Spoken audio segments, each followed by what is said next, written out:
Happy morning, guys. Now we have already completed some 3 chapters.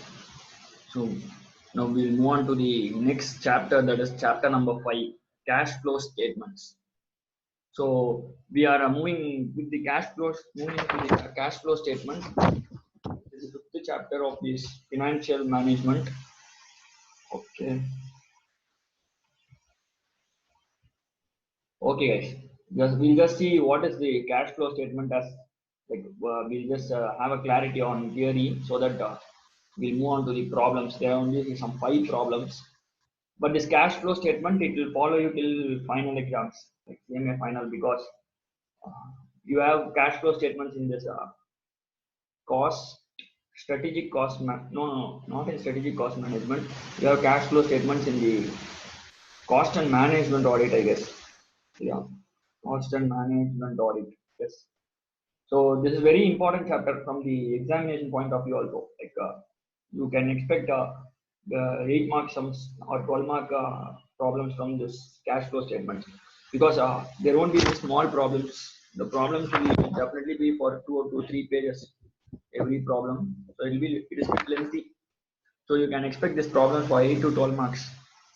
So there are only 5 problems where there will be some repeating problems too.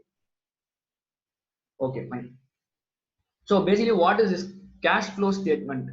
Cash flow statement, what it reveals.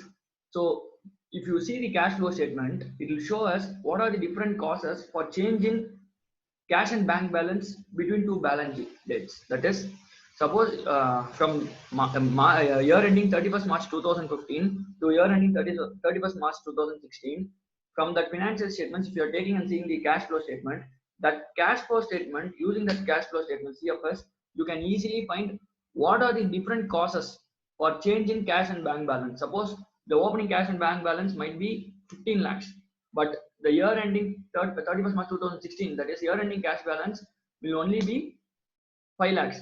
So there will be change in cash and bank balance between the two balance sheet dates. And the reason behind the change in cash and bank balance, you can find it using this cash flow statement. So then what it is, therefore, cash flow statement reveals what are the different reasons for change in cash and bank balance between two balance sheet dates. It will show us what are the different transactions happened using the cash and bank balance, so that what are the incomes and what are all the expenses which are being received and paid using this cash and bank balance will be taken into account in this cash flow statement, so that you can arrive from start with the beginning opening cash balance to the ending closing cash balance between two balance sheet dates. Between that, what are all the transactions happened? Using those transactions, you can easily find what is the closing cash balance and what is the difference between opening and closing balance sheet dates. That is in the cash and bank balance. So basically, this cash flow statement, that is cash flow statement, is categorized into 3 activities. That is operating activity, financing activity, and investing activity. So see, suppose you have a cash and bank balance in your you started a X company. You have cash and bank balance of 15 lakhs on the first day of the business. So this first day, on the first day of the business, you have 15 lakhs. You will use that 15 lakhs for 3 different activities. That is operating activity, investing activity, and financing activity. So basically, what is this operating activity? Operating activity is nothing but the activity for running day-to-day business. That is your core business. Operating activity is nothing but the products which you are selling or the raw material which you are purchasing. For all those things, what and all expenses you are incurring. So what are all the operating expenses on the operating incomes which are happening in the business will be taken into account in the operating activities. So if there is any operating income, it will be added to the operating activities. And if there is any operating expenses, like what are all the different operating expenses? Different operating expenses are purchase of raw material, payment of rent. All these are operating expenses. So operating activities will take into consideration of operating incomes and operating expenses. So anything except operating expenses will be omitted from this operating activities. That is non-operating expenses. What are the different non-operating expenses? Depreciation, loss on sale of fixed asset, profit on sale of fixed asset. All these are non-operating incomes and expenses which should be excluded from the operating activity. Suppose in net profit you have some non-operating expenses which has been included, then you should add back that to the net profit so that you will have only operating income. So you got that, no? Operating activities means all those operating expenses and operating incomes. So anything except those operating expenses and operating income should be excluded from this operating activity. That is, should be excluded from the net profit so that you will arrive at operating cash. That is net profit before working capital, or net profit which belongs to operating activities. So that is called operating activities. So next to that is investing activity. The second part of the business, when you have 15 lakhs in your hand, you have three activities. You can do three activities for a business. That is operating activity, financing activity, and investing activity. So first is operating activity, that is done. So next is investing activities. So what is this investing activity? Investing activity is nothing but using those cash and bank balance, how much you are investing and how much investments which has been again converted into cash that is coming into the business. These two will be taken into account in investing activities. Different examples for investing activities are, suppose you are purchasing a fixed asset. You are purchasing a fixed asset. Then what will happen? You will pay cash and purchase the fixed asset so that your cash is going out. So you will deduct the purchase of fixed asset from the net profit. So from the total opening cash balance, you will deduct the purchase of fixed asset, the value of purchase of fixed asset. Whereas if you are selling fixed asset, now you assume you are selling fixed asset. What will happen when you sell fixed asset? Cash is coming into the business. Your asset is being sold and cash is coming inside. So when there is sale of fixed asset, you should add it to the investing activity so that cash is coming in. So this is called investing activity. Investing activity is not only fixed asset; it is also plant and machinery. It also includes any purchase of shares of any company or any short-term investments, purchase of short-term investments or sale of short-term investments. Anything, it will be included in the investment activities. If it is relatable to investing, it will be included in the investing activities. So last one is finance activities. That is, see, what is financing activities for a particular business? For a particular business, how they are procuring their funds. That is called financing activity. Suppose you are procuring both equity and debt. That is equity 50% and debt of 50%. Then both will be included in the financing activity. What are the different transactions happening in the financing activity? If you are issuing any new equity shares, then your cash is coming in. You are issuing equity shares, cash is coming in. Then it will be added to the financing activity. Whereas if you are redeeming any preference shares, redeeming of preference shares is nothing but you are repaying your preference shares. So using your current cash balance, you are repaying your preference shares. That is redeeming your preference shares. You are settling the preference shares so that the preference shares certificates which you have given will come in and cash will go out, so that you should deduct it from the financing activity. So simple, this is the cash flow statement. There are three activities: operating activity, investing activity, financing activity. In operating activity, only non-operating income and non-operating expenses should be excluded. Whereas in investing activity, all the purchase or sale of assets should be included. Whereas in financing activity, any issue of new shares or redemption of shares or buyback of equity shares or redemption of debentures or payment of dividend, all these will be included in the financing activities. So summation of all this is called cash flow from all three activities during the current year. From that, if you add if you add the opening balance, you will get closing cash balance. As simple as that. Cash flow statement is very simple. So what they have explained is cash flow statement reveals the causes of changes in cash position of business entity between two balance sheet dates. That is opening balance sheet date and closing date. Whatever there is difference, it will be shown in the cash flow statement. And there are three types of activities, that is operating activity, investing activity, and financing activity. Operating activities are the main revenue producing activities of an enterprise. That is, operating activity is the core revenue producing activity. That is your the core goods and services which you are providing to the customers. So any operating expenses, non-operating incomes will be included in this operating activity. Whereas investing activities, it refers to acquisition and disposal of long-term assets and other investments. If you are acquiring or if you are disposing any long-term assets or investments, it will be included in the investing activity. And last one, financing activities, it refers to changes in the size and composition of the owner's capital and the borrowing of enterprise. Suppose you are issuing new equity share capital, then cash is coming in. If you are buying back equity share capital, then your cash is going out. That and all is included in the financing activities. If you have time, you just go through what all the different transactions they have given in each activity, so that you'll get clarity over this particular topic. So now itself, just pause the video and just go through all the transactions, like all the different entries which they are given under each activities, so that you will get a basic understanding this what is operating activity, what is investing activity, and what is financing activity. Just pause the video and just go through all the three activities.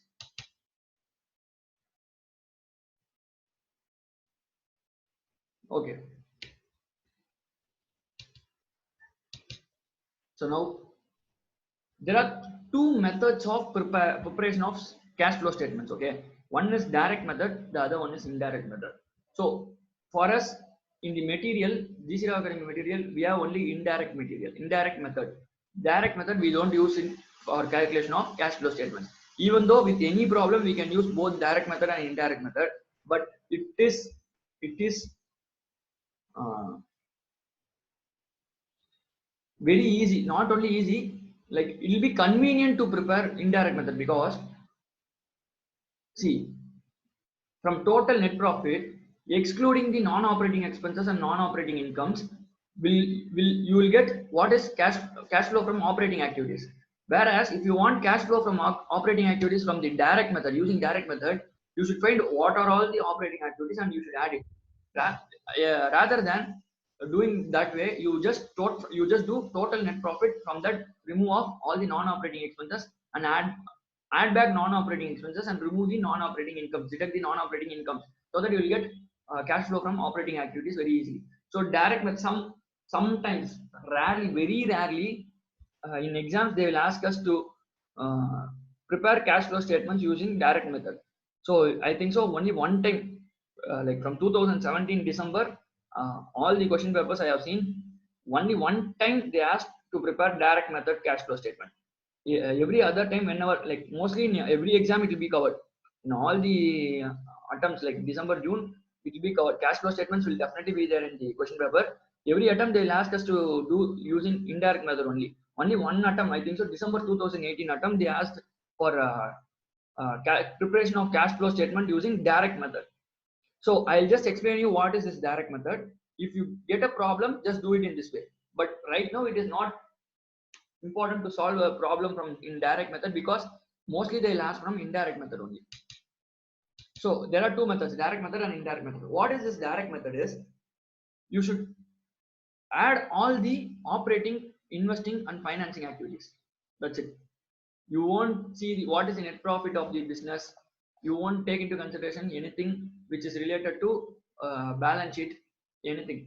Only what you have to do is all the transaction, that is all the entries, you have to check whether, suppose whether an entry is an operating activity or non-operating activity, you should guess. If it is if it is operating activity, you should add it to the operating activities. That is direct method. See, under direct method, you should normally prepare a 3-column table, particulars, amount and amount. And first, what you should do is add all the operating activities. That is cash receipts from the customers for sale of goods. Suppose you are selling goods, you are receiving cash. What is that? Operating activity. Debtors from cash receipts. So it will be added to the operating activities. Next, royalty, fees, commission, other revenue. Uh, that is also operating activity. And cash payments for goods or supply of goods or services. Suppose you are buying raw material, you are making cash payment, then you should deduct it from the operating activities, because it is a operating expenses. Okay, all those operating activities, that is operating incomes and operating expenses, should be taken into consideration for calculation of net cash from operating activities. That's it. That is called net cash from operating activities. Just go through what are all the different transactions given here, different entries. So that is net cash from operating activities. That's all. Using this direct method, we can only find what is net cash from operating activities. We can't go beyond that. That is from finance activities or from investing activities. We can't do that using this cash flow. That is direct method. So simply what you should do is, if in question paper they ask you to calculate, prepare cash flow statement operating activities, that is prepare net cash from operating activities using direct method. If they are asking you in the exam, then you should use this particular table in order to find what is the net cash from operating activities. So With that, direct method is over. That's it. What is direct method is calculation of net cash from operating activities. You should add all the operating income and deduct all the operating expenses. That's all. And moving on to the next important thing, that is indirect method of preparation of cash flow statements. This is very important because this is the only format which you are going to follow for all the sums. Indirect method of preparation of cash flow statements. See, first understand it. Indirect method is nothing but from net profit, you are excluding all the non-operating expenses and non-operating incomes. What you will get? Net profit, which belongs to operating activities. From that, if you add any cash flow from investing activities and cash flow from financing activities, you will get what is the during the year cash and bank balance during the year. On that, if you add opening cash balance, you will get what is the closing cash balance. That's all. Simple as that. If you do the problems, you will understand this format very clearly. So first, what you will do in this indirect method for preparation of CFS is just look into the material. Particulars amount. First, you should calculate cash flow from operating activities. So under this cash flow from operating activities, what you should do is net profit before tax as per P&L account. Whatever question they are giving, in that question they will give in the balance sheet net profit before taxes as per P&L account. So take that and write it in the under cash flow from operating activities. On that net profit, add back all the non-operating expenses and deduct all the non-operating incomes. That's all. From that net profit before taxes, add all non-operating expenses. What are the different non-operating expenses? Depreciation is a non-operating expense. Transfer of resource, that is from your profit, you are transferring particular amount of profit to the general reserve or capital reserve in order to save for a particular reason. So when you are transferring from profit and loss account to reserve, it has been deducted from your P&L account, added back to the reserve. So what you are doing here is you are adding it back to the net profit. So whatever you are transferring in the current year to the reserves, you should add it back. Then provision for taxation. All the provision for taxation and the provision for proposed dividend should be added back because they are non-operating expenses. Then goodwill written off, preliminary expenses written off on discount of issue of shares, underwriting commission, loss of sale of fixed assets. If suppose you are selling a fixed asset, if you are losing some profit on it, that is you are making loss on sale of fixed assets, then what you will do, you will normally deduct it from the net profit. Whereas here from the net profit given in the profit and loss account, you should add back all the loss on sale of fixed assets and you should deduct any profit on sale of fixed assets, because this loss and profit on sale of fixed assets belongs to investment activities and it doesn't belong to operating activities. So it should be, loss should be added and profit should be deducted. And any foreign exchange gain should be deducted, foreign exchange loss should be added back, and reserves written back. That is, see, last year you transferred something to general reserve, and this year from that reserve, general reserve, you are using it, you are transferring it to P&L account. You are transferring it back to the P&L account. Then what it means that from the reserve you are transferred it to P&L account. So you should transfer it back to the reserves. That means you should deduct it from the cash flow from operating activity. That is net profit. You should deduct it from the net profit. So with that you will get cash flow before working capital changes. Okay, understand it. Cash flow before working capital changes. By doing this, that is net profit, add non-operating expenses, deduct non-operating incomes. You will get cash flow before working capital changes. So what does it mean, working capital changes? Working capital changes means, suppose last year, like current assets. Suppose current assets last year is example. We'll take an example of current assets. That is stock. Last year closing stock is 50,000. This year closing stock is 70,000. So there is an increase in current asset. Because of this increase in current asset, what is happening? Your cash is going into the current asset and getting logged in for extra 20,000 rupees. So what is happening? Your cash of 20,000 rupees is invested in current assets. Extra 20,000 has been invested. So when there is increase in current assets, your cash is getting reduced and it is being dumped into current assets. So you should deduct it from the, that is any increase in current assets should be deducted from the cash flow before working capital changes. If there is increase in current assets, your cash balance is coming in, your current assets is going up. Because of that, your cash balance is coming in. So you should deduct it from the cash flow from working capital changes. And if there is decrease in current assets, for example, debtors, last year it was 50,000, now it is only 30,000. Because of debtors as coming in, your cash flow will go up, right? So you should, if there is decrease in current assets, you should add it to the cash flow before working capital changes. Simple. Net profit, add non-operating expenses, deduct non-operating incomes. You will get cash flow before working capital changes. From that, if there is increase in current assets, you should deduct it from the cash flow from working capital changes. And if there is decrease in current assets, you should add it back to the cash flow from working capital changes. And exact opposite entry for current liabilities. If there is increase in current liabilities, you should add it to the cash flow. And if there is decrease in current liabilities, you should deduct it from the cash flow before working capital changes. After like analyzing all these working capital changes and taking into consideration, you should add and deduct all the changes in working capital so that you will get cash flow from operating activities before tax. Okay, with that you will get cash flow from operating activities, but that is before tax. From that, you should deduct amount of income tax paid during the period. You should not take the provision for taxation here. In balance sheet, they would have given current year provision for taxation this much, but you should not take the provision for taxation. From the cash flow from operating activities before tax, you should deduct the amount of income tax paid during the period. Suppose this year provision may be 2 lakhs, but income tax only 50,000. So you should deduct only 50,000 from the cash flow from operating activities before tax. If you deduct the tax amount, you will get net cash flow from operating activities. That's all. This is the first part of the problem. Net cash flow from operating activities. After calculating these operating activities, everything else is very easy. Only this net cash flow from operating activities will be little confusing, because whether this particular entry should be added or not, it should be deducted or not, it will be little confusing. But whereas from cash flow from investing and financing activity, it will be very easy. So moving on to the next one, that is cash flow from investing activity. What are all the different investing activities? Purchase of fixed assets, sale of fixed assets, purchase of investment, sale of investment, any interest received, any dividend received, and any loans given to subsidiaries and others. What is the loans given? That is, suppose you have 20 lakhs in your cash balance, and what you are doing is, for receiving some interest, as the situation is like, I'll give you a good example. Okay, suppose you are during this pandemic situation, that is corona, during April month, business has been shut down. Okay, business has been shut down. What business people, that is all the MSMEs, that is micro, small and medium size enterprise, what they were doing is, they were having some amount of capital as working capital, right, for doing day-to-day business. Because of this business has shut down, what they did is, they just went to the went to the NSE, that is stock market, went into the whatever you call, whether stock market, or went into this for purchase of debentures. What they did is, using that working capital, that is, suppose for day-to-day running of business, they had 1 lakh rupees, they had 5 lakh rupees. What they did is, when the April month, because of business has been shut down, they don't know what to do with their working capital.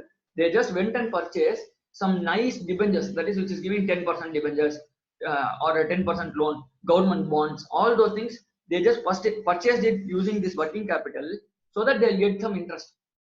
So from this, what you should understand is, if you have some balance left over, and if you are keeping it in cash in your office, then due to the inflation, you are losing your interest on that particular cash amount. Instead of keeping it as a cash, you can go and purchase some bonds, so that you can get some nice returns, that is short-term investment. So here the same thing, this loans given to subsidiaries and others is nothing but, instead of keeping idle cash, you are just giving loans to the subsidiaries. Like you are giving loans to the some other your brother concern, sister concern, something, so that there is no idle cash that is sitting in your office. So from, if you are giving some cash as loan to your sister concern, so what will happen is, your cash is going out, so you should deduct it from the investing activities. Whereas if you are receiving some interest from that investing activities, that is, suppose you have given 1 lakh loan to your sister concern, and you are getting 3,000 rupees, 3 rupees as interest per month, so 3,000 rupees interest. Then what happens is, the 3,000 is the interest received in for investing activity, so it should be added to the investing activities, that is interest received. So simple, that is cash flow from investing activities. You should add all the cash incomes through inflow of cash through sale of fixed assets, sale of investment, interest, dividend received. All these are inflow. And outflow or purchase of fixed assets, you will go give cash. Purchase of investment, you will be giving cash. Loans given to subsidiaries, you will be giving cash outside. There is outflow of cash. All this should be included in the cash flow from investing activities. Simple. That is B. And the last one is cash flow from financing activity. What is this cash flow from financing activity? Simple. Based on your capital structure, this cash flow from financing activities will be getting change. That is, suppose you have 70/30 as a equity debt percentage on capital structure. Then if there is any new issue of shares, suppose you are issuing new share capital, equity share capital, that is, already you have 5 lakh shares, you are issuing 50,000 shares extra. From issuing that 50,000 shares, what you will be receiving? You will be receiving cash. You will be issuing 50,000 shares of 10 each, that is 5 lakh. You will be receiving 5 lakh rupees. So there is a cash inflow. So it should be added to the cash flow from financing activities. Proceeds from issue of share capital, that is whether you are issuing equity or preference. Because of issuing share capital, what are the proceeds you are receiving? That is, after paying out all the underwriting commission, everything, what all the cash you are receiving, that should be added to the financing activity, cash flow from financing activity, proceeds from issue of share capital. And next is proceeds from issue of long-term borrowings. That is, suppose you are purchasing some long-term borrowings so that you can use it in your business. So that long-term borrowing should, whatever the cash is coming in, should be added to the financing activities. Then any repayment of loan, then it should be deducted from the financing activity. Suppose you got 10 lakh rupees loan, you are paying 5% interest on that. That is 5,000 rupees every 5% interest on that. That is 50,000 rupees every year. So instead of paying that 50,000 rupees, what you are doing is you are repaying that 10 lakhs back. So when you are repaying your 10 lakhs back, what is happening? Your cash is going out. So it should be deducted from the cash flow from financing activities. See, these are very simple concepts which even a PU student can understand. But one thing is, you should put the right transactions, right entries in the right activities. If you are changing it, see, your answer might be same. Your answer won't change. Whatever, if you are, instead of putting in cash flow financing activities, you are putting in cash flow from investing activities, your total answer will be same. There won't be change in answers. But the thing is, how the examiners will correct is cash flow from operating activities, okay, 2 marks. Cash flow from investing activities, okay, 2 marks. That way they will allocate marks. So now we have completed this, what all three activities, that is operating activities, investing activity and financing activities. After summation of all three activities, you will get net cash flow from all activities, that is A plus B plus C. On that, if you add the opening cash and cash equivalents, you will get closing cash and cash equivalents. That's all. That is nothing. Cash and cash equivalents is nothing but cash and bank balance. On that, if you add it, add both net cash flow from all the activities and opening cash and cash equivalents, you will get closing cash and cash equivalents. So that is the format for this cash flow statement. With that, we'll move on to the problems. See, one by one we'll go through one by one problem. That is, format will be the same. Point number one is format will be the same, and point number two is whatever you're doing, answers will be right, because you are going to take the values from this question only. You are not going to take some other question values. So the final answer will definitely be the same for everyone. But the thing is, which entry is going to fall in which place and what should be deducted or added, that is very important. All 5 sums are important. Okay, all the sums are important. Don't just see the sums. After finishing the sums, just after reading it, close the material, close the answers and just work out. Then you will definitely understand where you're going mistake. That is, suppose if you leave, instead of adding what I told, both proposed dividend and provision for taxation should be added to the net profit from P&L account. That is net profit given in the P&L account. From that, you should add both the proposed dividend and provision for taxation. If you leave that, then you will understand that, okay, I left that, so it should be added. When you are checking the answers again, you will come to know that, okay, it should be added, so that it will be stored in your mind. If instead of just seeing the format, it won't work actually. Working out the sums will definitely work. So with that, we'll move on to problem number 1. From the following information contained in the income statement and balance sheet of A Limited, prepare cash flow statement. They are asking us to prepare cash flow statement. They have given income statement for the year ended 31st March 2016. See, income statement they have given, that is sales minus cost of sales, depreciation, salaries and wages, operating expenses, provision for taxation. It all includes both operating and non-operating expenses. No, what are the non-operating expenses here? Depreciation, provision for taxation, both are non-operating expenses. You will get net operating profit, that is 7,20,000. From that, if you add non-recurring income, so non-operating income you are adding, so it should be deducted. So you will get 8,40,000, and out of that 8,40,000 you are adding what is the previous year total profit, that is 15,18,000. Retained earnings and profit brought forward, that is previously opening profit and loss account is 15,18,000. On that, if you deduct the dividend paid, dividend declared and paid, proposed dividend, you will get 16,38,000 as closing balance. Understand it very, very, very carefully. Closing balance is 16,38,000. Opening balance is 15,18,000. So what is the total profit made during the year? You should write it below the cash flow from operating activities. I told what is the net profit given as per P&L account. You should write it here in the first line. That is what I explained using the format. So what is the net profit as per P&L account here? They didn't mention what is the net profit as per P&L account directly anywhere. If you see directly anywhere, they didn't mention what is the net profit made during the year. They have only given net profit and loss balance as on closing profit and loss account balance is 16,38,000 and opening profit and loss account balance is 15,18,000. So if you deduct this both, you will get what is the profit made during the year. Okay, this is point number one. Just if you have in a separate paper, you just note it down. Always this net profit, that is net profit as per P&L account, it should be closing profit and loss balance account minus opening profit and loss balance account, so that you will get what is the profit and loss account, profit or loss made during the year. So with that you can start off the problem. Closing minus opening. So here closing is 16,38,000, opening is 15,18,000. If you deduct both, you will get what is the profit and loss made during the year. On that you should add back all the non-operating expenses and deduct non-operating income. So we have found that what is operating profit, that is net profit for as per P&L account. And next is what they have given is balance sheet as on opening balance sheet date and close, that is previous year. Sorry, here they have given 2 years difference, but it is not the same. See, this is 2015. Just change this 2013 into 2016. Just change it into 2016. This should not be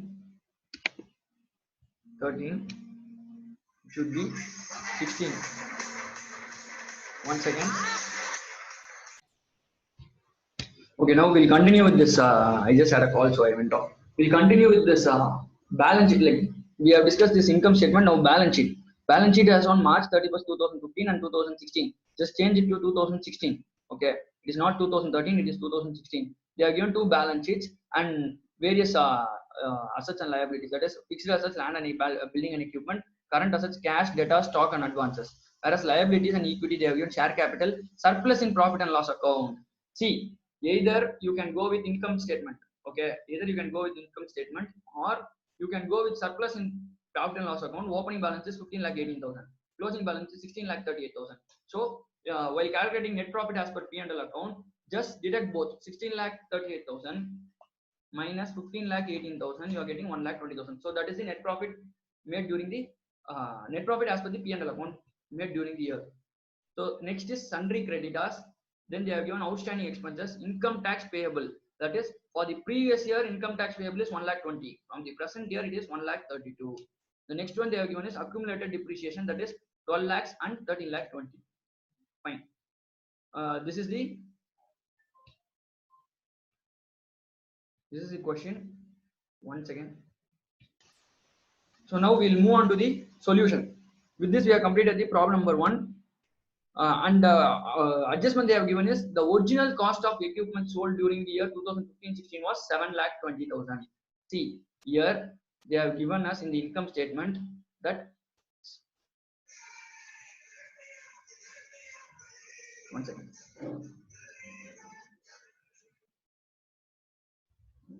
They have given in the income statement that profit on sale of equipment is 1,20,000. Okay. They have added to the income statement, whereas the original cost of equipment sold during the year 15-16, you have made profit of 1,20,000, but the original cost of machinery is 7,20,000. From the 7,20,000, there will be some depreciation because that is an equipment. After that, there will be a written down value. From the written down value, if you add the 1,20,000 profit, you will get on what amount it has been sold. So you will get the sales value of the equipment. Okay. Now we will move on to the solution. Just take down one by one. That is, if we are taking down cash flow from operating activities, just take down one entry. Then if I'm telling working notes, go back to the working notes. Then we'll come back and we'll take the next entry. So don't just copy the answers from the notes, just go with my flow. Like whenever I tell you, just write it down so that you will understand. From this cash flow, this cash flow from cash flow statement, you just take it down. Chapter number 5. Come to the notes. Chapter number 5. Put that in chapter number 5. Cash flow statements. Cash flow statements. Below that, problem number 1. Below that, problem number 1. Cash flow statement of A Limited. Cash flow statement of A Limited for the year ended 31st March 2016. Cash flow statement of A Limited for the year ended 31st March 2016. Below that, 3 columnar table. First column particulars, second column amount, third column also amount. First column particulars, second column amount, and third column also amount. So this is the format for cash flow statement. Particulars, amount, and amount. Below that small capital A. Below that capital A, cash flow from operating activities. Cash flow from operating activities. See, what is the cash flow from operating activities? Whatever the net profit they have made during the year, from that if you deduct the non-operating income and add back the non-operating expenses, you will get what is operating activities. That is cash flow from operating activities before working capital changes. Then if you make working capital changes, you will get cash flow from operating activities before tax. And from that, if you deduct tax, you will get cash flow from operating activities. This is the format for cash flow from operating activities. So capital A, cash flow from operating activities. Below that, first, what is the P&L account? That is profit made during the year. See the question. In the liabilities and equity, surplus in profit and loss account, opening is 15 lakh 18, closing is 16 lakh 38. So closing minus opening, you will get what is the profit made during the year. So below that, cash flow from operating activities, take down. Increase in P&L account. Increase in P&L account. Within bracket, 16 lakh 38,000. 16 lakh 38,000 minus 15 lakh 18,000 minus 15 lakh 18,000. So what is the answer? 16 lakh 38,000 minus 15 lakh 18,000. You are getting 1 lakh 20,000. Inner amount column, put 1 lakh 20,000. Inner amount column, put 1 lakh 20,000. So what are all the different entries which should add? Come to the income statement. See, cash cost of sales, that is operating expenses. So you should leave it. Depreciation 6 lakh. So depreciation for the current year is 6 lakh, which is non-operating expenses. So add it back. Put add. Below that, increase in P&L account. Below that, increase in P&L account, put add, underline it, depreciation. Add depreciation. Inner amount column, put 6 lakh. Inner amount column, put 6 lakh. So depreciation is a non-operating expenses which is added back. So next, coming to the next, salaries and wages, operating expenses. Operating expenses is operating expenses. Then provision for taxation, 8 lakh 80,000. In the current year, the provision for taxation is 8 lakh 80,000. So just add it. Provision for taxation is a non-operating expenses. So you should add it back to the operating activities. So add below that depreciation, add provision for taxation. Provision for taxation. Inner amount column 8 lakh 80,000. Inner amount column 8 lakh 80,000. So with that we completed provision for taxation. From that you are getting net operating profit. Below that, non-recurring income, that is profit on sale of equipment, 1 lakh 20,000. See, profit on sale of equipment, it is a non-operating income. So always non-operating expenses should be added back. Non-operating income should be deducted from the net profit. So come to the solution. Below the provision for taxation, less profit on sale of equipment. Profit on sale of equipment. Inner amount column, within bracket, 1 lakh 20,000. Because they have already included this in profit and loss account. So we are deducting it. This is a profit which has been included in P&L account. So we should deduct it. Less profit on sale of equipment. Inner amount column, 1 lakh 20,000 within bracket. Inner amount column, 1 lakh 20,000 within bracket. So next to that, retained earnings and profit brought forward. So it is opening balance. Total amount is 23 lakh 58,000. Out of the dividend declared and paid during the year. So next one they have given is dividend declared and paid. Whatever the dividend which has been declared or proposed, that should be what we should do is that whatever the dividend that they have declared or proposed, that should be added back to the operating activities, because that is non-operating expenses. It form part of financing activity. It doesn't form part of operating activity, but they have excluded it from the profit and loss account. So we should add it back. So add below that profit on sale of equipment, add proposed dividend for current year. Add proposed dividend for current year. Proposed dividend for current year. Inner amount column 7,20,000. Inner amount column 7,20,000. Now total it 1,20,000 plus 6 lakhs plus 8,80,000 minus 1,20,000 plus 7,20,000. So total it, inner amount column total it. Now inner amount column itself put 22 lakhs. Below that inner amount column itself put 22 lakhs. In respect of the 22 lakhs, put cash flow from operating activities. Cash flow from operating activities before working capital changes. Cash flow from operating activities before working capital changes. So that is 22 lakhs. So before working capital changes, cash flow from operating activities is 22 lakhs. Now what we should do, we should find what is the working capital changes. Now come to the balance sheet. So all the current assets and current liabilities, we should check whether there is increase or decrease in current assets and current liabilities.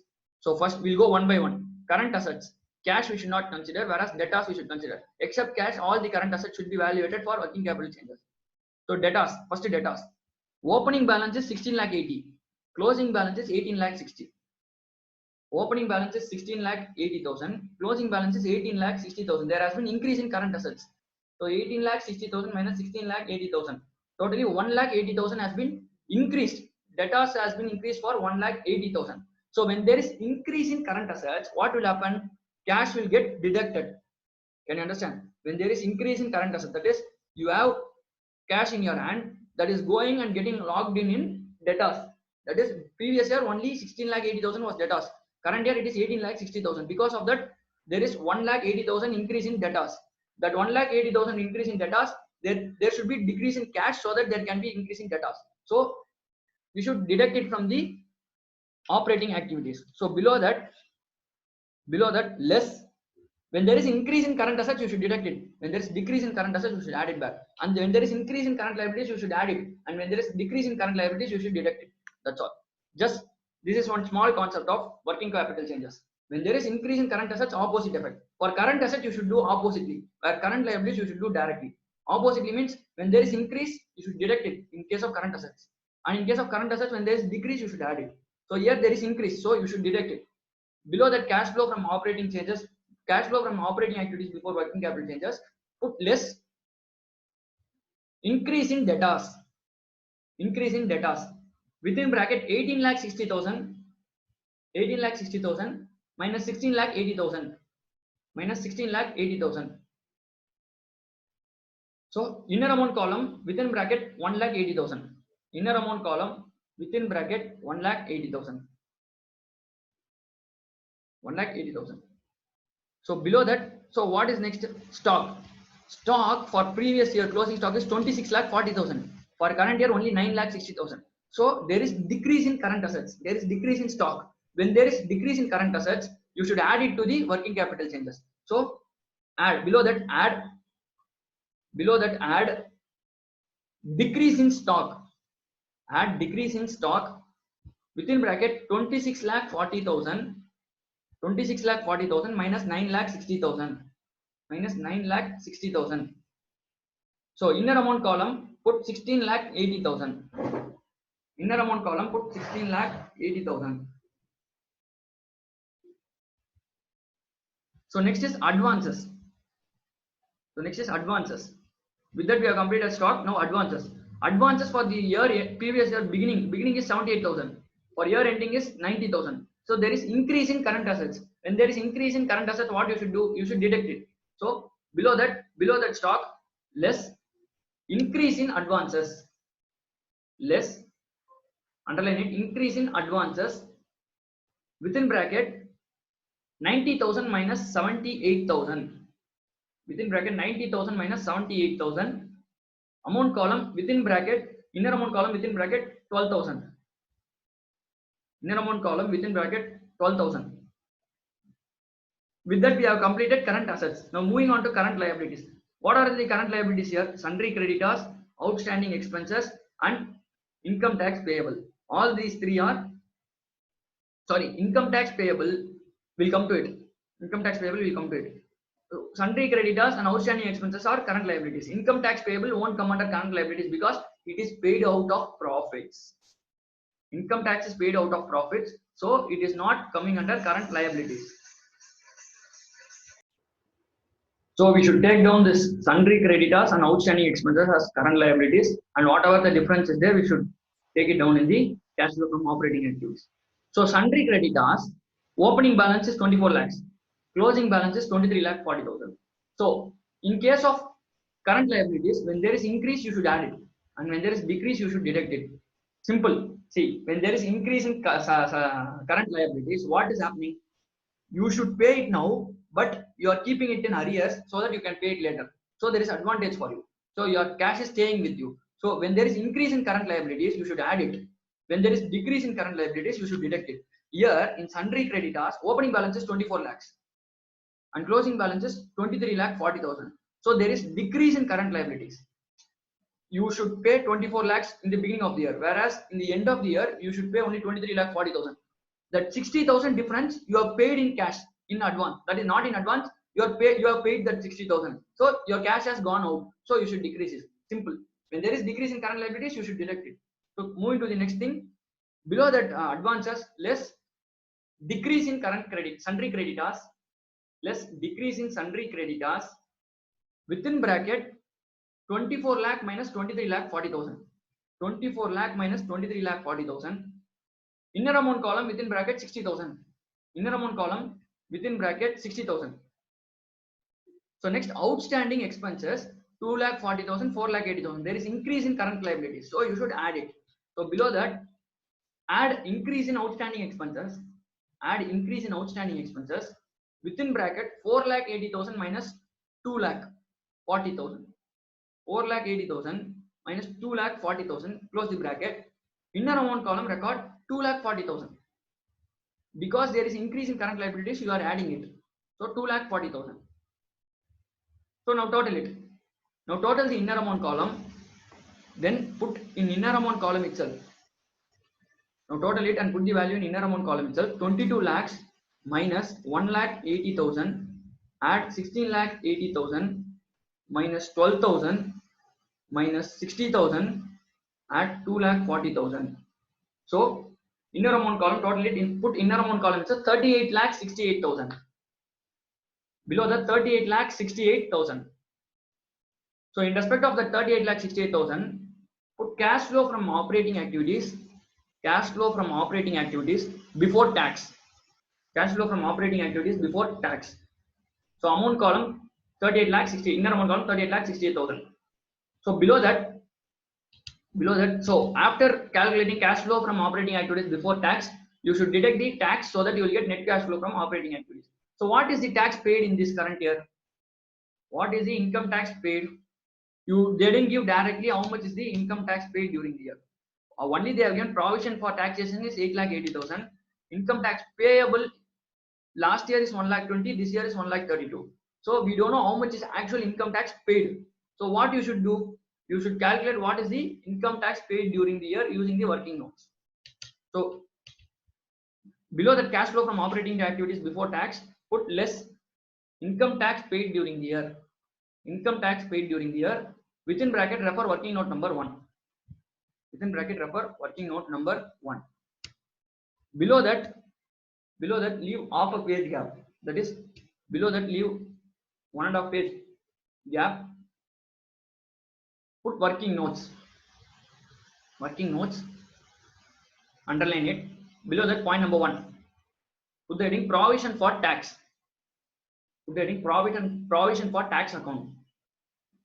Now divide the page into 2 parts. Left hand side particulars amount. Right hand side particulars amount.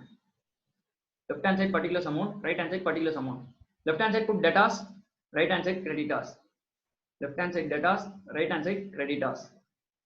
So on the left hand side, see, first you just understand it. Provision for taxation account we are creating. What is this provision for taxation account? It is liability. So liability opening balance will be on the credit side and the closing balance will be on the debit side. You know that.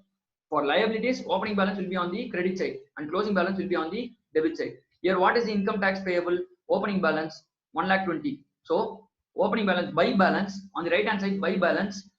Opening balance should be on the right hand side and closing balance should be on the left hand side. So on the right hand side by balance, amount column rupees 1,20,000. Amount column rupees 1,20,000. And on the left hand, leave 2 lines gap. On the left hand side, leave 2 lines gap.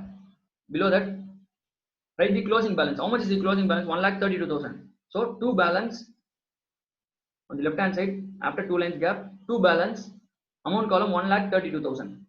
Amount column 1,30,000. So two values we have 1,20,000 and 1,32,000. See how much is the provision created for the current year. Current year, out of the total profits, out of the total amount, you have kept aside 8,80,000 for taxation. Out of total profits, 8,80,000 rupees has been transferred to provision for taxation. So this amount has been taken from the profits and kept in the provision for taxation for the current year. So below that, by profit, what is the journal entry for this transaction? P&L account debtor to provision for taxation. So P&L account debtor on the debit side, you will put to provision for taxation. So in the provision for taxation on the credit side, you should put by P&L account. So the journal entry is P&L account debtor to provision for taxation. So in the provision for taxation account, by profit and loss account, below that by profit and loss account on the right hand side, 8,80,000. So that simple. Remember the journal entry. When you are taking and keeping aside for provision for taxation, you will reduce it from the P&L account. So P&L account data to provision for taxation. So in the provision for taxation account, it will show in the credit side by profit and loss account. This is simple math. That is simple accounts technique that we use in PU. So by P&L account, 8,80,000. Now total it. Now total it on the credit side, 1,20,000 plus 8,80,000. Now credit side total it 10 lakhs. Credit side total it 10 lakhs. Now total on the debit side also 10 lakhs. Now bring it to the debit side, total it 10 lakhs. So closing balance is 1,32,000 and total balance is 10 lakhs. So 10 lakhs minus 1,32,000, which is 8,68,000 has been paid during the current year. 8,68,000 has been paid as provision for taxes. That is tax for tax purposes. 8,68,000 has been paid during the current year. We have found that 8,68,000 amount column put 8,68,000 in respect of that to bank account within bracket balancing figure. Simple man. Open the provision for tax account. Then on the right hand side put opening balance. Left hand side put closing balance. After that, see how much is transferred from the P&L account for the current year. That is 8,80,000. Put it on the credit side because the amount has been transferred from P&L account. So total it now. So if you calculate what is balancing figure, you will get what is our income tax paid during the year. That is 8,68,000. So now come to the solution. In respect of that income tax paid during the year, within bracket refer working out number 1. Inner amount column put within bracket 8,68,000. 8,68,000. 8,68,000 within bracket. So now total it. Now total it 38,68,000 minus 8,68,000. Outer amount column put 30 lakhs. Now total it. Leave one line gap. Total it. 38,68,000 minus 8,68,000. Amount column 30 lakhs. So in respect of the 30 lakhs, net cash flow from operating activities. We have found what is net cash flow from operating activities. Net cash flow from operating activities. So what we did here is first we calculated what is P&L account by deducting opening balance from closing balance. Then we added all the non-operating expenses and deducted non-operating income. You got before working capital changes what is operating activities. From that you calculated what is working capital changes. You got what is cash flow from operating activities before tax. From that before tax you deducted tax amount by calculating the provision for taxation account. Then we got net cash flow from operating activities. So when you calculate net cash flow from operating activities itself, half of the problem is done. Now below that, leave a line gap. Below that, capital B, cash flow from investing activities. Cash flow from investing activities. Cash flow from investing activities. Below that, see what are the different investing activities here come from the income statement. Cost of sales, depreciation, sales, salaries and wages, operating expenses, provision for taxation. Nothing is investing activity. Here, non-recurring income, profit on sale of investment. That is investing activity. You have sold your equipment, so it should be added because when you are selling, your cash is coming in. So sale of equipment, total cost, total sales value of equipment should be added. Next, there is land and building, and there is increase in land and building. So you have purchased land and building, so it should be deducted. Purchase of land value should be deducted. Then building and equipment 36 lakh and 57 lakh 60,000. So the difference amount should be added. Total, there is some difference amount in the building and equipment from the opening and closing balance. So there might be purchase of building and equipment and also sale of building and equipment. That both the amount should be added to the cash flow from investing activities. So that is the cash flow from investing activities. For purpose of land and building, the accumulated that is building and equipment, accumulated depreciation is given as opening balance 12 lakhs, closing balance 13 lakh 20. And opening is 12, 13 lakh 20 is the closing. And depreciation for the current year is 6 lakh. Using all these values, you should calculate what are all the different investing activities. Cash flow from investing activities. Okay. First, now come to the working notes. Capital B, cash flow from investing activity. Leave that. Come to the working notes. We need what is the difference in the land is purchase of land. So here for land there is no sales. There is no sale of, this is only sale of equipment and there is no sale of any land. So come to the solution itself. Opening balance for land is 4 lakh 80. Closing is 9 lakh 60, which means 9 lakh 60,000 minus 4 lakh 80,000. That is 4 lakh 80,000 rupees of land has been newly acquired. So there is purchase of land. When there is purchase of land, what is happening? Cash is going out. So you should deduct it. So below that, cash flow from investing activities, purchase of land. Purchase of land within bracket 9 lakh 60,000 minus 4 lakh 80,000. So there is no other entry. For land, there is no depreciation and there is no purchase or sale of land which has been given in the adjustment. So whatever the additional thing is there in the closing balance, that is purchase of land. So purchase of land within bracket 9 lakh 60,000 minus 4 lakh 80,000. Inner amount column record 4 lakh 80,000. Inner amount column record 4 lakh 80,000. Next is building and equipment. Next is building and equipment. Come to the working notes. Below that working note number 1, provision for taxation, put working note number 2. Working note number 2, put the heading buildings and equipments account. Buildings and equipments account. See, two types of account we can create for building and equipment. One is you can either put the depreciation in this buildings and equipment account itself, or you can create a separate depreciation account that is called accumulated depreciation. Here in this problem, they have not taken depreciation to the buildings and equipment account. They have created a separate account called accumulated depreciation. So you should create two accounts for building and equipment. One is building and equipment account, other one is accumulated depreciation account. First we will finish off building and equipment account. Next to that building and equipment account, within bracket historical method. This is called historical method. And if you are including depreciation in the sum itself, that is called written down value method or straight line method. You are using the account like a single account for both the entries. So next to that building and equipment within bracket historical method, only the costs should be included here.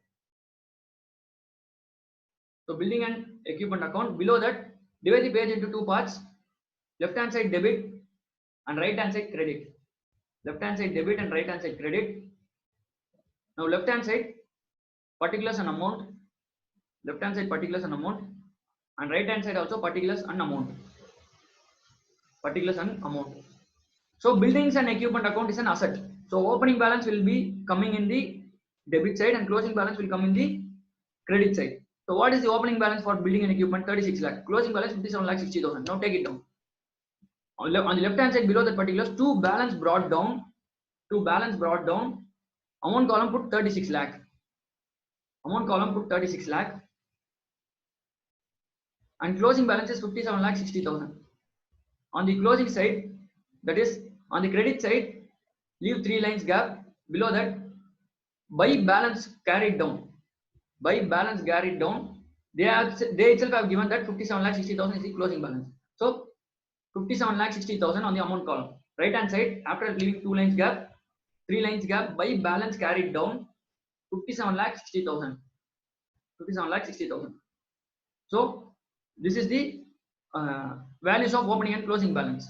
On that, the original, in the adjustment they have given, the original cost of equipment sold during the year is 7,20,000. See, when a particular equipment which has been purchased, we have see, simple. When you are purchasing an equipment, what you will do?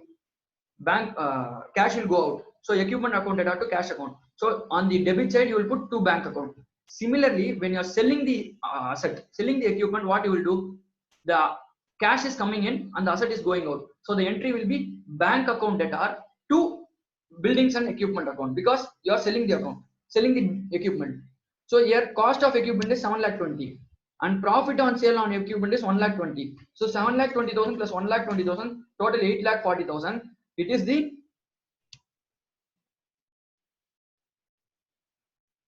okay. Here we are maintaining historical method. So historical method, simple. What you should do is you should only take into account the cost of goods sold. That is, one second.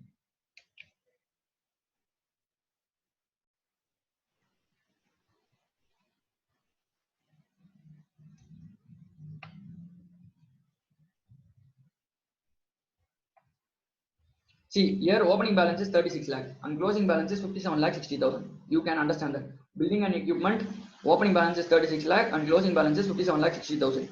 Currently, you have sold a part of equipment for rupees 7,20,000. So when you are selling it for 7,20,000, the cash is coming in. Okay, by bank account. Instead of using bank account, you can put by asset for disposal account. By asset for disposal account. By asset for disposal account, how much is the asset disposed? 7,20,000. By asset for disposable account, 7,20,000 on the credit side, that is right hand side. By asset for disposal account, 7,20,000. So how much is the goods purchased? Sold is 7,20,000. Cost of goods sold, the cost of equipment sold is 7,20,000. So now total it, you have sold 7,20,000 worth of goods and closing balance is 5,60,000. So now total it on the left, right hand side, 7,20,000 plus 57,60,000. You are getting 64,80,000. Now total it 64,80,000. So total value of credit side is 64,80,000. Bring it to the left hand side. Total it 64,80,000. Left hand side also total it 64,80,000. Out of the 64,80,000, how much is the opening balance? 30 lakhs. That is 36 lakhs. 36 lakh. If you deduct it, the remaining balance is nothing but the purchase of buildings and equipment. That's all. See, your opening balance is 36 lakh. Your closing balance is 57,60,000. Out of this, out of the buildings and equipment value, you have sold 7,20,000 worth goods. That is, you have sold equipments worth 7,20,000. But you are not sold for 7,20,000. You have sold it for 8,40,000. But you have sold equipments worth, that is cost 7,20,000. So by asset for disposable 7,20,000. If you total it and bring it to the left hand side, and if you see the balancing figure, that amount is 28,80,000. So what is this 28,80,000? It's nothing but purchase of buildings and equipment.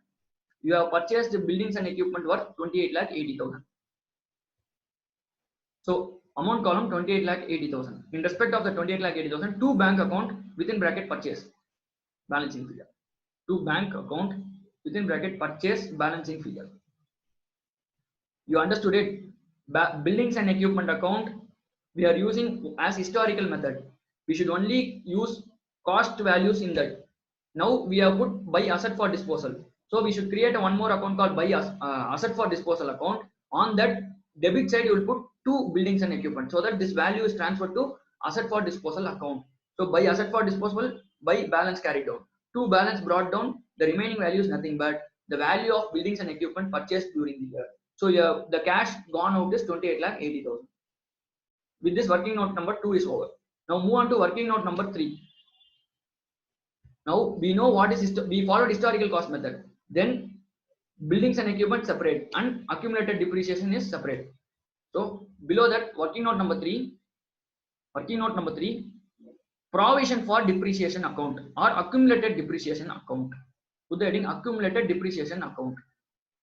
Now divide the page into two parts, left hand side debit and right hand side credit. Divide the page into two parts, left hand side debit and right hand side credit. Now on the left hand side, particulars amount. Left hand side, particulars amount. On the right hand side also particulars amount. Left hand side particulars amount, right hand side also particulars amount. So depreciation is on liability side.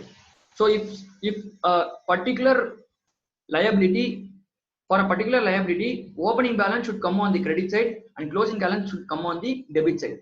So below on the credit side, by balance brought down, how much is the opening balance? 12 lakhs. So by balance brought down, in respect of that, amount column 12 lakhs. Amount column 12 lakhs. And on the debit side, that is left hand side, leave a line gap. To balance carried down, how much is the closing balance? 13,20,000.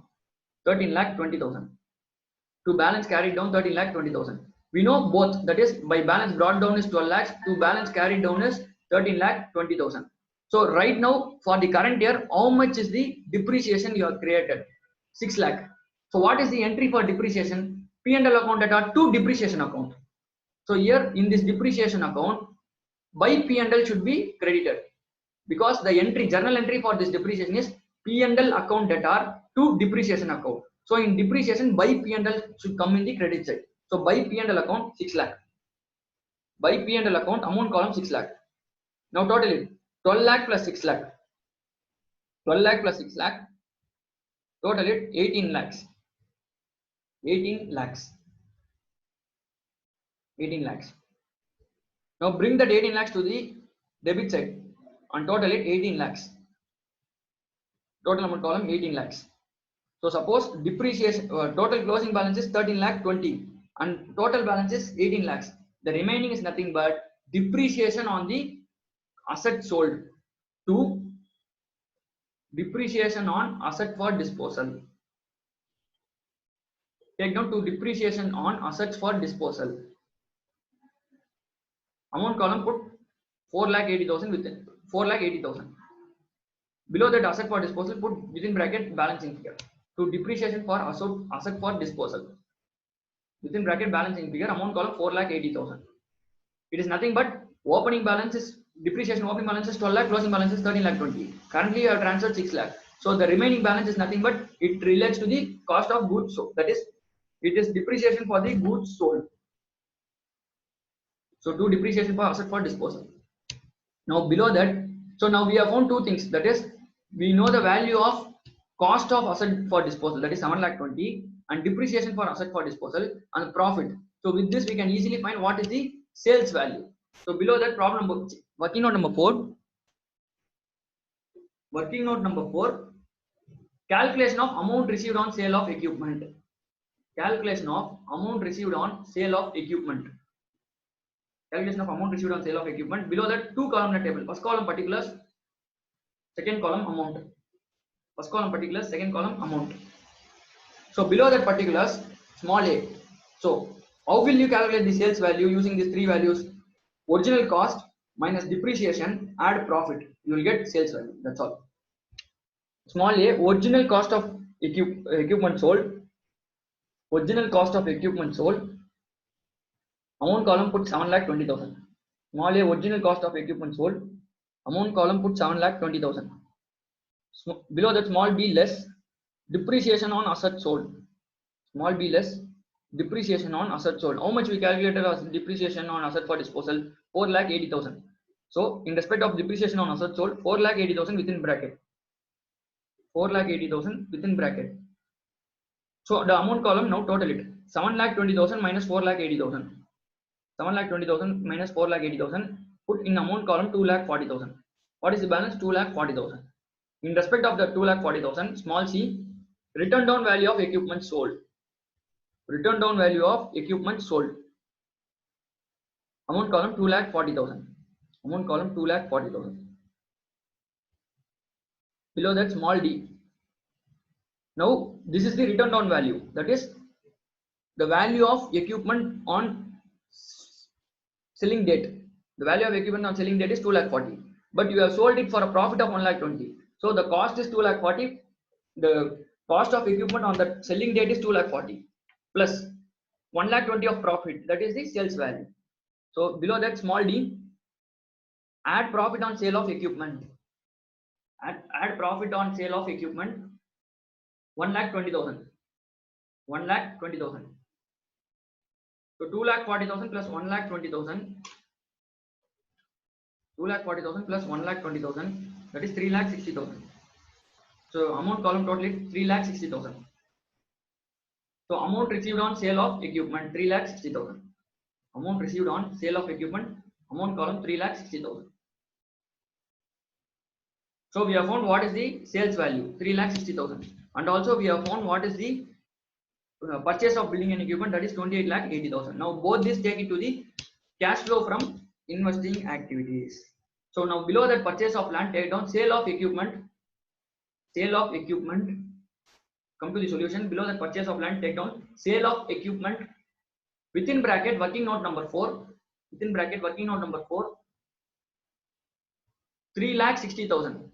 Always when during the sale of equipment, what is happening? Cash is coming in. You are giving the equipment, we are taking the cash. So cash is coming in. So you should add it. When cash is coming in, you should add it in the cash flow statement. And when cash is going out, you should deduct it from the cash flow statement. So sale of equipment, but within bracket working note number 4, 3,60,000. Now below that purchase of equipment, you have also purchased equipment. So purchase of equipment within bracket working note number 2. Purchase of equipment within bracket working note number 2. Inner amount column put 28,80,000 within bracket. Inner amount column put 28,80,000 within bracket. Now leave a line gap.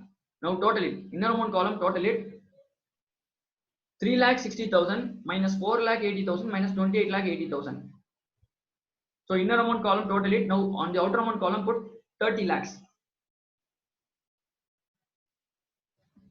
Inner amount column total it 3,60,000 minus 28,80,000 minus 4,80,000. You are getting minus 30 lakhs.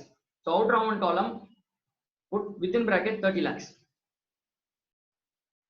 So in respect of the 30 lakhs within bracket, put net cash flow from investing activities. Simple. Net cash flow from investing activities. Net cash flow from investing activities.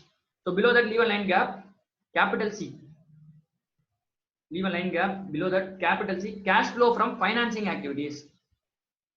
Cash flow from financing activities.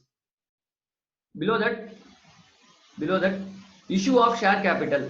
See, what is financing activities? Any issue of share capital or any buyback of share capital, any issue of debentures or any buyback of, that is redemption of debentures, or dividend any received or interest received. All this comes under cash flow from financing activities.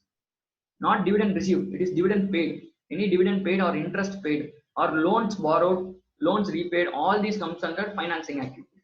So here in this question, share capital at the beginning of the year is 36 lakh. At the end of the year is 44,40,000. So remaining the excess amount is nothing but new share capital issue. So below the cash flow from financing activities, record issue of share capital. Issue of share capital within bracket 44,40,000. 44,40,000 minus 36 lakh. 44,40,000 minus 36 lakh. So inner amount column put 8,40,000. Inner amount column put 8,40,000. Apart from that, is there any other financing activity? Surplus in P&L account we taken into consideration. Creditors over, outstanding expenses over, income tax payable over, accumulated depreciation also over. So everything we have taken in income statement. Look at the net sales over, cash cost of sales over, depreciation, salaries and wages, operating expenses, provision for taxation, net operating profit, net non-recurring income, retained earnings, that is opening profit and loss account, dividend declared. Okay, next is dividend declared and paid during the year. See, when you are paying dividend, it is an financing activity. So you should deduct the amount of cash that is paid as dividend. So below that dividend paid, below that issue of share capital, dividend paid, inner amount column within bracket, how much is the dividend paid? 7,20,000. So within bracket 7,20,000. 7,20,000. So now inner amount column total it We put in outer amount column 8,40,000 minus 7,20,000, that is 1,20,000. Inner amount column total is 8,40,000 minus 7,20,000, that is 1,20,000. In respect of that 1,20,000, put net cash flow from investing activities. Net cash flow from investing activities. So we have calculated what is net cash flow from operating, financing and investing. So all these three, see, this is not net cash flow from investing, it is from net cash flow from financing activities. Net cash flow from financing activities. Net cash flow from financing activities. Okay, done. Now total all three. 30 plus 30 lakhs minus 30 lakhs plus 1,20,000. So 30 lakhs minus 30 lakhs plus 1,20,000. So now outer amount column total it. Outer amount column total it. Total all the activities. Outer amount column put 1,20,000. 1,20,000. In respect of that 1,20,000, put small capital D, net cash flow from all activities. Capital D, net cash flow from all activities. Below that, open a bracket. Capital A plus capital B plus capital C. Below this, net cash flow from all the activities within a bracket. A plus B plus C. Capital A plus capital B plus capital C. So summation of all activities. 1,20,000 rupees. From that, what is the opening cash balance? 6 lakh. So add below that, add opening cash and cash equivalents. Add opening cash and cash equivalents. Amount, outer amount column, put 6 lakh rupees. So total cash flow, that is inflow, is 1,20,000 and opening is 6 lakh. Put together total cash at the end is how much? 7,20,000. So how much they have given cash? 7,20,000. That's it. Now total it 1,20,000 plus 6 lakh. Outer amount column total it 7,20,000. 7,20,000. In respect of the 7,20,000, closing cash and cash equivalents. Closing cash and cash equivalents. So with that we have completed problem number 1. So problem number 1 is over. Now moving on to problem number 2. Moving on to problem number 2.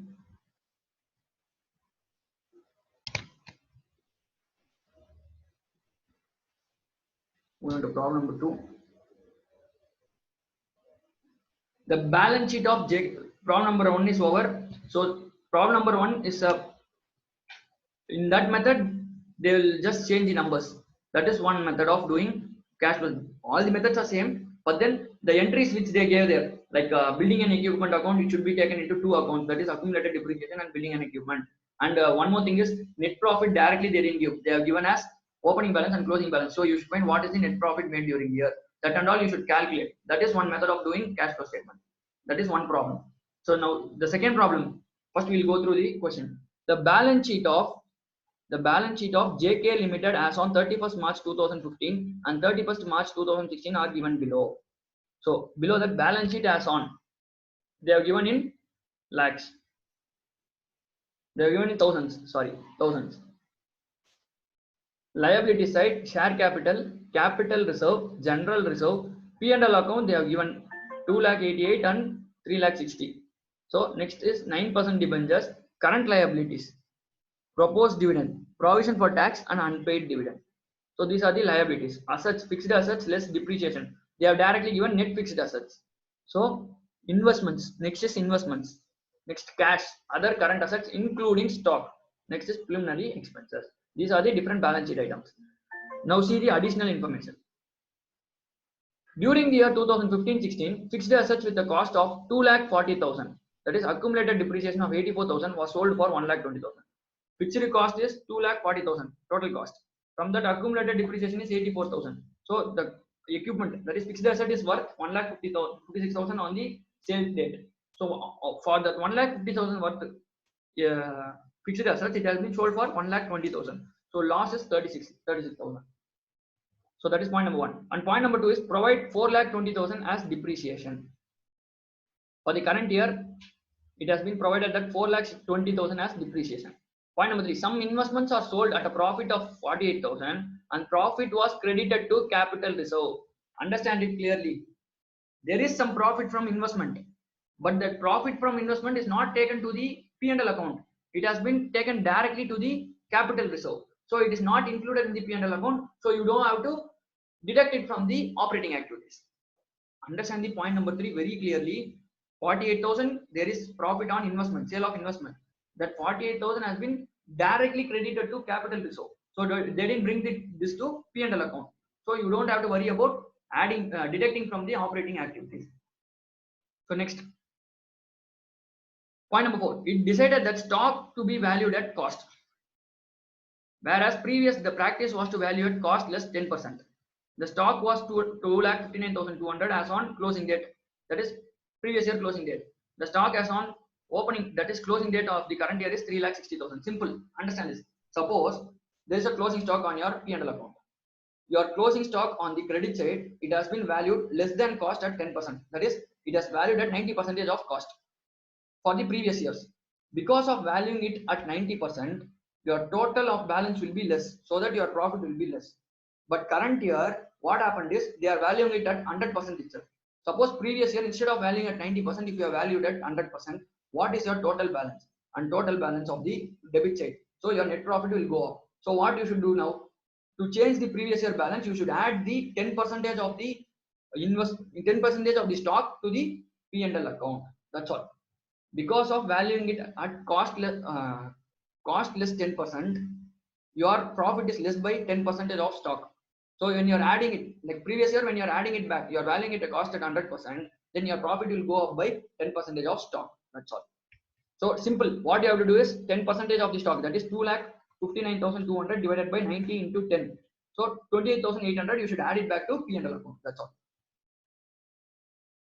The next point number 5. It decided to write off fixed assets costing 60,000 on which depreciation amounting to 48,000 has been provided. See, fixed cost worth 60,000. That is, cost of fixed cost is 60,000 and depreciation amounted to 48,000. What is the value of fixed cost now? 12,000. That 12,000 has been written off. So it is loss on sale of fixed asset. That is loss on written off of fixed asset. Because of writing off of fixed assets, there is a loss of 12,000. So that should be taken as loss on sale of fixed assets or loss on return off of fixed assets. Next is debentures are redeemed at 105 rupees. Simple. When debentures are redeemed at 105 rupees, your profit is like 100 rupees debentures you are redeeming at 105 rupees. So 5 rupees of debentures you are taking from the profit. For paying debentures, 5 rupees is taken from the profit. Normally you would have deducted it from the profit, so you should add it back. That's all. The premium on debentures paid on the redemption, 5 rupees, should be added back to the operating activities and it should be taken to the financing activity. So below that you are required to prepare a CFS, that is cash flow statement. Very simple sum. So now below that, problem number 2. Now take the notes. Problem number 2. Statement number 1. Cash flow statement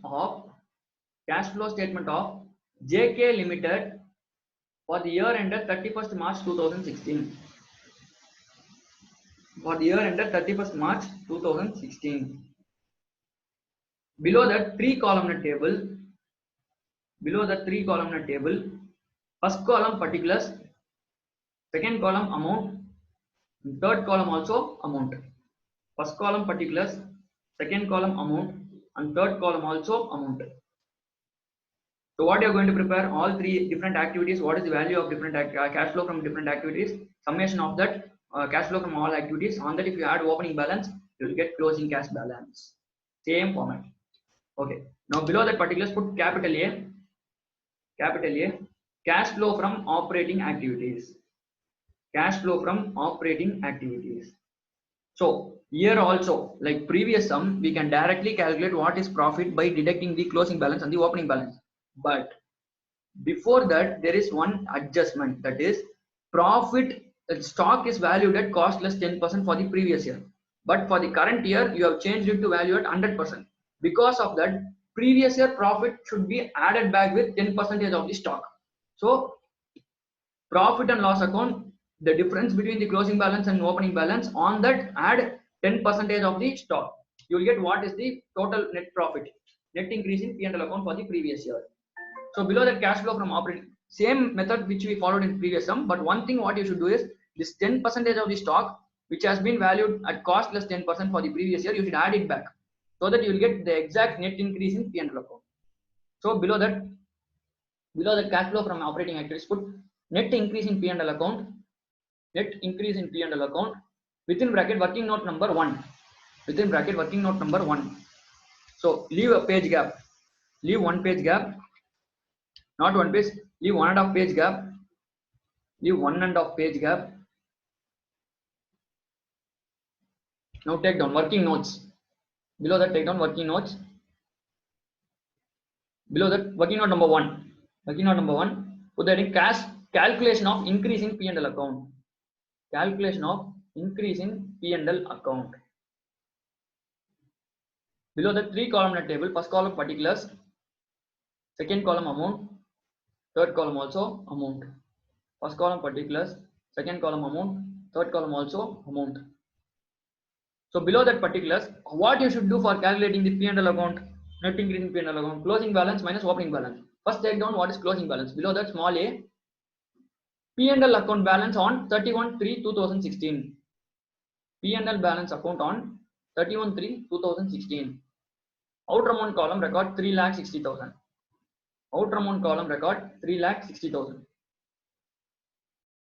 Outer amount column record 3,60,000. Now below that, what is required? Opening P&L account. So for opening P&L account, what you should do on that value, you should add the stock of 10% of the stock. We should add back 10% of the cost of stock, so that you will get exact corrected P&L balance on the opening date. So below that small b, corrected P&L balance on 31/3/2015. Corrected P&L balance on 31/3/2016. Below that first arrow mark, balance given. Below that first arrow mark, balance given. Inner amount column record 2,88,000. Inner amount column record 2,88,000. So the amount given is 2,88,000. So on this 2,88,000, how much you should add? 10% of the stock. The given value of stock is 90%. So 2,59,000 divided by 90 into 10, you will get another 10% of the stock. So that you should add it back to the opening P&L account. So balance given, first arrow mark balance given, inner amount column 2,88,000. Below that, second arrow mark add undervaluation of stock. Undervaluation of stock. Below that, open a bracket. What is the stock value for the previous year? 2,59,200. 2,59,200. It is nothing but 90% of the cost. So 2,59,200 divided by 90 into 10 because from the current year it is to be valued at 100%. It is decided that stock be valued at cost itself, that is 100% of the cost. So you are adding back the remaining 10%. 2,59,200 divided by 90 into 10, close the bracket. Inner amount column record 28,800. Inner amount column record 28,800. Now inner amount column total it 2,88,000 plus 28,800. Total it outer amount column record 3,16,800 within bracket. 3,16,800 within bracket. Now outer amount column total it 3,60,000 minus 3,16,800. Outer amount column record 43,200. Outer amount column record 43,200. In respect of that 43,200, record small c, increase in P&L account. It is a positive balance, so there is increase in P&L account. If suppose opening balance is 3,60,000, closing balance is 4,00,000, then there is decrease in P&L account, that is negative of 40,000. So you should take it to decrease in P&L account. Inner amount column you should take negative of 40,000. Here there is positive amount 43,200. So you should take it to the cash flow statement as increase in P&L account within bracket, not within bracket, increase in P&L account. Inner amount column 43,200. So here increase in P&L account, total balance is 43,200. Now come to the cash flow statement, operating activities. In respect of the net increase in P&L account within bracket working note number 1, inner amount column record 43,200. Inner amount column record 43,200. 43,200. So see, next see one by one. On the liability side, capital reserve 48,000. and that 48,000 has been entirely from investment. See, some investments are sold at profit of 48,000 and profit was credited to capital reserve. See, simple. You had some investment. Suppose you had some small investment of stock. You sold that stock. You transferred that profit to the credit capital reserve. There is no profit coming into the P&L account. So you should do nothing with the P&L account. If suppose that profit has been transferred to P&L account and then it is being transferred to capital reserve, means you can, there will be some calculation in the P&L account, whereas that total profit has been taken directly to the capital reserve account, so it won't affect any P&L account. It won't affect the P&L account. Next is general reserve. General reserve. See, general reserve opening balance is 8,16,000, closing balance is 9,60,000. So there has been increase in general reserve. Normally, if there is increase in general reserve, some of the profit has been transferred from the P&L account to the general reserve. So from the P&L account, you have transferred some profits to the general reserve. So you should bring it back to the P&L account. So you should add the general reserve balance if there is increase in general reserve balance. On the opposite, on the contrary, if there is decrease in general reserve balance, there has been some general reserve balance that has been taken from the general reserve to the P&L account.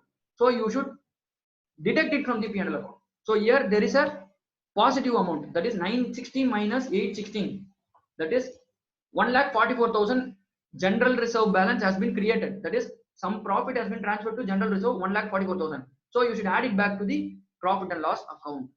So below that net increase in profit and loss account, add transfer to general reserve. From the P&L account, in the year ending, you have transferred something to general reserve. So you are bringing it back to P&L account. So add transfer to general reserve within bracket 9,60,000 minus 8,16,000. Within bracket 9,60,000 minus 8,16,000. Inner amount column record 1,44,000. Inner amount column record 1,44,000.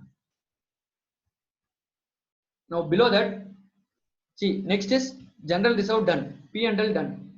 9% debentures, investment activity. Then this and all is current liabilities will come in the working capital changes and unpaid dividend. So coming to the other side, what are the non-operating incomes and non-operating expenses? Fixed asset. See, some net fixed asset is, there is increase in net fixed asset. And investment, 4,80,000 investment, it has been reduced to 3,84,000. Some investment has been sold. Cash. Then other current assets, it will come in working capital changes, preliminary expenses. See, there is proposed dividend, provision for tax and preliminary expenses. All three are non-operating incomes and expenses. Okay. So proposed dividend for the current year, that is for the current year, proposed dividend 1,74,000 should be added back to the P&L account. Whereas previous year proposed dividend will be paid in the current year. So this is dividend paid. It should be deducted from the financing activity. Whereas the closing proposed dividend is for the next year. So you are deducting it from the P&L account. So you should add it back to the P&L account. So add below that transfer to general reserve, add proposed dividend 1,74,000. Add proposed dividend 1,74,000. And there is also provision tax which has been created for the current year. So there is provision tax of 4,08,000 which is being created in the current year. So add below that proposed dividend, add provision for tax for current year. Provision for tax for current year 4,08,000. 4,08,000 which has been taken from the profit during the current year. So add provision for taxation for the current year 4,08,000. So this side over. On the other side, preliminary expenses. Preliminary expenses. See, last year it is 96, this year 48. So this 48,000 of remaining preliminary expenses has been paid off. So it should be added back. So you have deduct, simple man, 96,000 preliminary expenses last year, year ending. This year only 48,000 is the remaining balance. So remaining 48,000 you have paid during the current how you paid that preliminary balance? Using the cash balance you paid it. So when you are paying the preliminary expenses, you would have deducted it from the net profit. So you should add it back in order to find the operating activity balance. So add below that provision for tax, add preliminary expenses written off. Preliminary expenses written off 96 within bracket 96 minus 48. 96 minus 48, add 48,000. Add 48,000. within inner amount column add 48,000. So with that we have completed proposed dividend, provision for tax and preliminary expenses. So next is coming to the additional information. During the year 2015-16, fixed assets with cost of 2,40,000 sold for 1,20,000. See, simple. Cost is 2,40,000, man. Okay. For that, depreciation is 84,000. So depreciation you deduct it 84,000. On that, if you deduct this sales value 1,20,000, you will find how much is the loss. So for that we will create a separate working note. So below the preliminary expenses, add